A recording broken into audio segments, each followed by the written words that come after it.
omah cegli madhep ngetan, pinggir lurung cilik durung kambon aspal, pager wesi ireng dikombinasi tembok rupa oren. Senajan mapane ning jero desa, cedhak Tegal papringan, nanging latare wis dipaving rupa abang. Tanduran kembang kaya taman Sriwedari, ana kembang mawar melati air sakwernane anggrek saka Bandung, bougainville sakwernane semboja Jepang, tricolor, polpen lan euphorbia. Wit rambutan rada dhuwur uga ning latar ngarep. Cedhak kembang-kembang kuwi, wit rambutan Aceh kuwi ketoke wiwit metu pentile isih ijo-ijo, cekake asri. Mlebu jero kamar tamu ukuran 3 mungsuh 4 ing pojok kidul ana kembang gelombang cinta diseleh ning dhuwur meja, nambahi asrine kahanan. Ing tembok bujur sangkar kuwi pating cantel figura ana foto pribadine sing duwe omah, dipasang ning sisih wetan rong figura. Tembok sisi kidul ana gambar-gambar seni kayata ludruk, reyok Ponorogo lan langen tayub. Gambar-gambar seni kuwi klebu aliran naturalis. Tembok sisi kulon ana rong jenis, sijine gambar vignette memper wong wadon nyuling, kiwane ngono ana wayang kulit asli kulit sapi Prabu Kresna kaadhep Abimanyu lan Emban. Ing tengahe ana gunungan, dene sisih lor ana figura 3 mawa gambar wayang Bayu, Anoman lan Werkudara. Nitik anggone demen nata barang seni lan kekembangan mau nuduhake yen sing duwe omah duweni jiwa seni. Lukisan ludruk sing dipasang ning tembok sisih kidul dhuwur jendela wis tau ditakokne Mas Aryo, kolektor seni lukis, diregani 3 yuta rupiah, nanging durung diwenehake. Ora mergo eman, nanging gambar kuwi sejatine ora duwe nilai seni sing dhuwur. Manut sing lukis ya kene ora diwenehake, sajake sing duwe gambar mau durung butuh duit. Gambar langen beksan sisih kiwane uga wis dinyang Mas Muhni, yaiku 2,5 yuta, nanging duwite dicicil ping 3 uga ora diwenehake. Kamangka yen nganti keprungu sing wedok, gambar-gambar kuwi mesti wis diculake. Dik Sumo asli Ponorogo ketoke iya keperanan karo lukisan reyok sing dipajang sisih wetan gambar ludruk. Dik Sumo wani ngedune duit 6 yuta rupiah. Jreng embo kesengsem karo gambare apa pancen kemlinti saploke nyambut gawe ning Jakarta. Bisa uga mergo ora ngerti seni beke. Semantane Lek Ganjur nalika krungu bab kuwi. Aja ngono, Lek. Kandhane Usman sing duwe lukisan-lukisan kuwi ngendoni. Ngerti apa ora marang seni, ora masalah. Sing baku wis wani nganyang. Tegese sithik akeh ngergani seni lan senimane. Kuwi kandhane karo Lek Ganjur abene. Sawetara minggu kepungkur nalika Lek Ganjur karo bojone ngetri undangan. Awan badhe dhuwur Pakde Jainal teka. Sawise bagi pinagi banjur entek sing diomongake. Maklum Pak Jainal senajan klebu ewone wong kondang ing wilayahe ora pati seneng caturan sing sajak ora wigati. Mula yen mung omong klobot wae dianggep rugi. Aku mung deleng ruang tamumu, Man. Dek aku gendurian kae arep alok si akeh wong ora kepenak. Inggih, lajeng kersanipun Pakde. Pakde Jainal amem sauntara. Pamendenge tumuju marang gambar-gambar sing renggani ruang tamune Usman. mestine ana sing arep dikandhakake. Usman kuwi salah sijine pandemen barang seni senajan dudu seniman. Tegaku mung arep takon, anakmu sing mbarep cek kuliah ning Malang.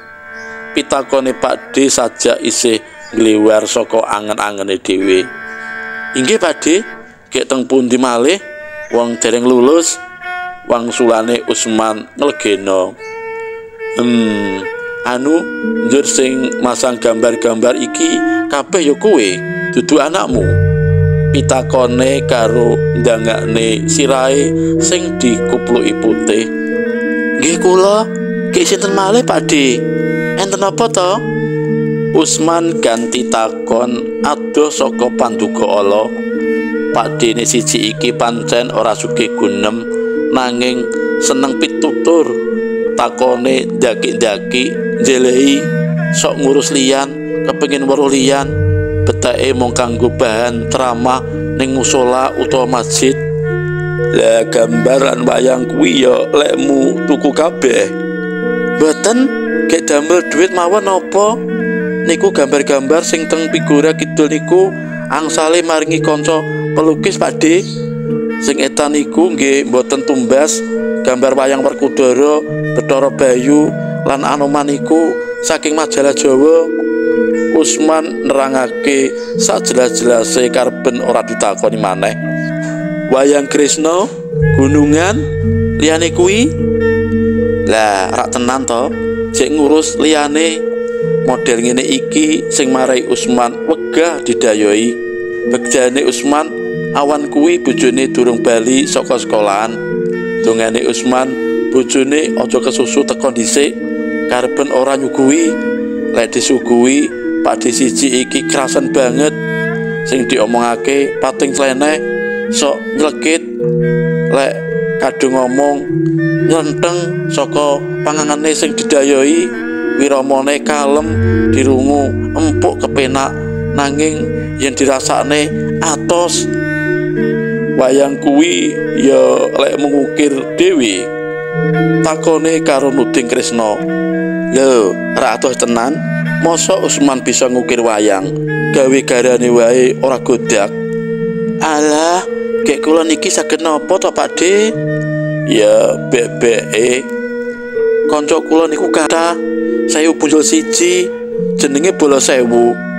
Bab wayang mawon kados wayang Kresna niku leh maringi dalang nyoto. Wayang Abimanyu lan Emban niku paringane dalang Pandi. Gunungan niku sing ukir dalang Agus. Dalang tok kanca kula niku Pakde. Usman kemrocos, ketoke anyel tenan. Lek gelem nanggap wayang mawon kula niki gratis Pakde. Kathah sing nawani. Dalang Sun Gondrong kanca kula, dalang Sukron saking Blitar to, dalang Kampito Kademangan nika nggih kanca kula. Napa dalang Nanang Windradi saking Galek nggih mpun plek kali kula. Dalang Anom napa Pak Mantep, dalang Entus mpun to nek pengin beto wangsul wayang sing diguwaki dalang-dalang niku nalika mayang saksikar kelakon Pakde. Umuke Usman sajak cespleng tenan. Maklum ae Usman kuwi senajan mung bocah desa nanging mumpuni yen omong klobot wae. Apa maneh bab wayang, menyang endi wae ana nanggap wayang mesti nekat ndelok, direwangi numpak bis lek adoh, ora peduli sapa dalange. Napa Pakde mpun nate pirsa sinden-sinden sing ngiringi gamelane dalang nika? Dereng to, kula pun tepang sing namine Waranggana Wayuyu nika, sing sepisan Ani Sunyani, terus Endahini, Hartini, Kartini, Sabdose, napa sinden Kesi sing kenes suarane cengkok tulung ngagungan kae. Oh, sami tepang kula Pakde. Kula nggih gadah fotone. Ubruse Usman.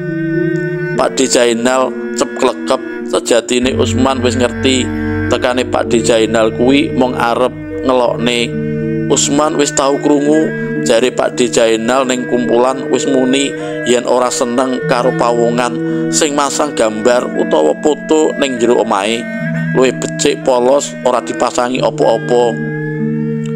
Kula niki ngajeni sing maringi Pakde, lek piyambake sawanci-wanci tindak mriki lajeng pirsa nek mboten dipajang rak mboten sekeca.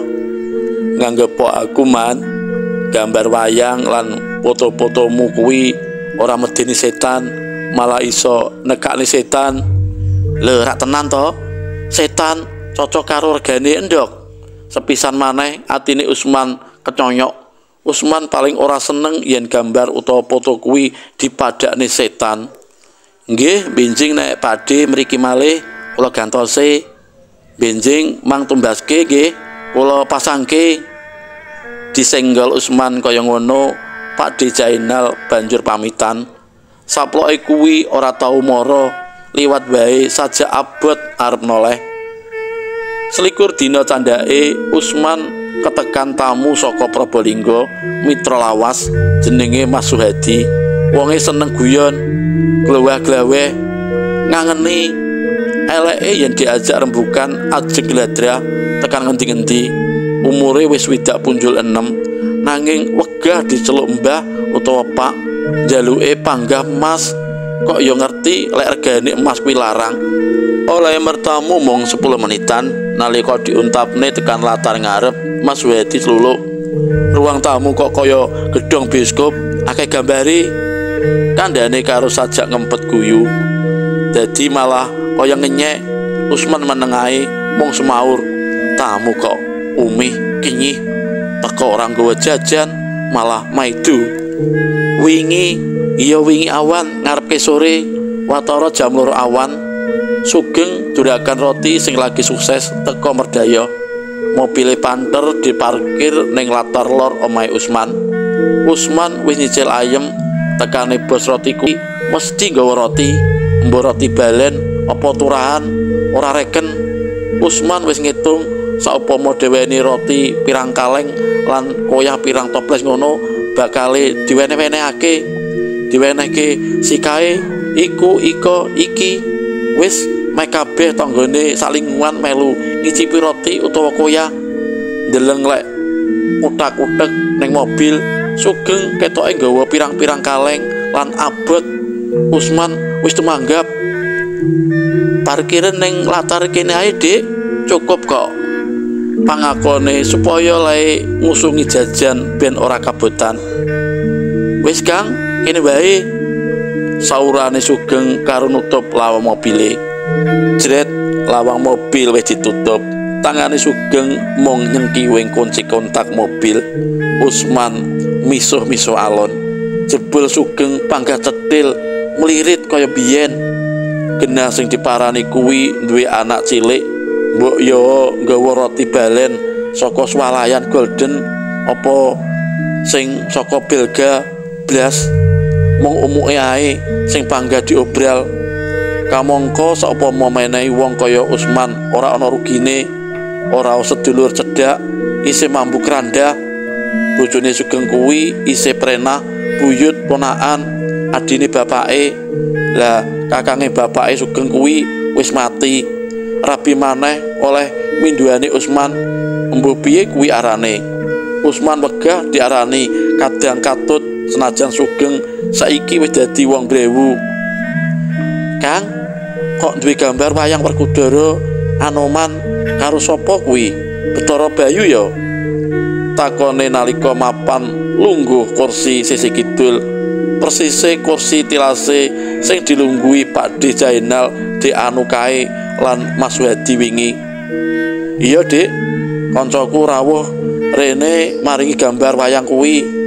Ya tak pasang, sing migora ya aku dhewe kok Dik. Eman-eman gambar apik kok. Wayang kulit sing ning tembok kulon kuwi ya lek menehi wong ketoke. Kok ngerti? Ngerti ae luwih sip maneh diwenehi wayang cakil Kang. Sugeng serius. Usman jondil, kok cakil dienggo rerenggan ki piye nalare? Buta cilik elek cangkeme mrongos dawa, yen omong pating pecotot, idune nyemprot-nyemprot. Lek omong tangane sraweyan mrono mrene, persis lek ganjur. Yang apa Sugeng ngusulake buta cakil? Jari Sugeng Buta Cakil nggambarake pawungan sing loyal, bekti mring negara yen perang maju dhisik, mlakune ana ngarep, ngadang sadengah pawungan sing arep kumawani ngambah laladane ditoi pati kanggo wutah getihe. Kamangka ora melu mukti wibawane yen to negarane kasil njembarake laladan, ora nganti sinengkake ngaluhur Cakil pangkat Cakil wani mati mbela negarane. Yen wayang wong mujudake paraga sing kepenak, maine mung sedelok perang tanding lumawan Janaka pating pencilaan kesuduk keris dening Janaka, ambruk mati leren bayaran. Yen favoritku Kartamarma Kang, kandhane Sugeng makantar-kantar. Kartamarma balane Prabu Duryudana kae sing ora wani perang kae, takonku semugumun. Bener Kang, Sugeng enggal nyaut. Kowe ngerti to ning perang Bratayuda Jaya Binangun antarane Kurawa mungsuh Pandhawa, mokal yen bala Kurawa menang mesti dadi bebanten prasasat kaya babatan pacing. Kurawa bakal tumpes kelor yen nganti ngengkel mungsuh anak-anake Pandhu kuwi. Lah tinimbang mati dadi engke kathik ora bejaji, Kartamarma pilih endo tinggal gelanggang tolong playu golek slamet. Hebat ra Kang? Hebate ya hebat. Lah lungane si Kartamarma kuwi tujuane mung golek slamet apa ana pawadon liya? Golek slamet Kang. Mula Karanjaya endo jaman saiki lek ora golek slamete dhewe, apa ana wong liya sing gelem slametake? Ora ana Kang. Golek slamete awake dhewe kuwi kok tiru. Sik Kang.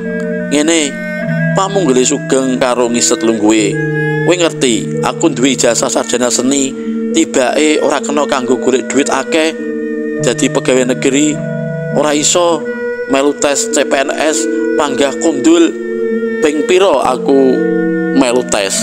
Ping 6 Kang. Pirang puluh yuta sing tak cepakake kanggo nyogok. Sugeng nerangake karo menteleng.